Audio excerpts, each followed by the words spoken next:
ইরানের নিরাপত্তা বাহিনীর সদস্যদের হাতে ধরা পড়ার পর সায়ানাইড ট্যাবলেট খেয়ে আত্মহত্যার চেষ্টা করে ইসরায়েলি গোয়েন্দা সংস্থা মোসাদের দুই গুপ্তচর। সায়ানাইড হচ্ছে উচ্চমাত্রার শক্তিশালী বিষ, যা মানুষ মুখে দিতে পারলেই তার প্রাণ চলে যায়।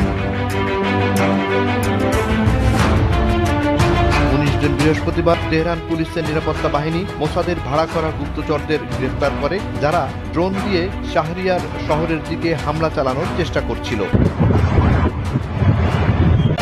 শুধু মোসাদ সদস্য বা এজেন্ট আটক হওয়া নয়, ভালো একটা অস্ত্রের চালানও আটক করে ইরানের নিরাপত্তা বাহিনী। কর্তৃপক্ষের অভিযোগ, দেশটির উত্তর পশ্চিমাঞ্চলের সীমান্তে কুর্দিস্তানে অস্থিরতা ও নিরাপত্তাহীনতা তৈরির চেষ্টা করছিল বিচ্ছিন্নতাবাদীরা। তাদের কাছ থেকে অস্ত্র এবং সামরিক সরঞ্জামের একটি চালানও উদ্ধার করা হয়। এতে একজন আটক হলেও বাকিরা ইরাকের কুর্দিস্তান সীমান্তে পালিয়ে যায়। এই চালানের একটি অংশে ছিল 5টি কালাশনিকভ স্বয়ংক্রিয় রাইফেল, 21টি যুদ্ধ গ্রেনেড, 20টি বিস্ফোরক ডিভাইস, 22টি কালাশনিকভ ম্যাগাজিন,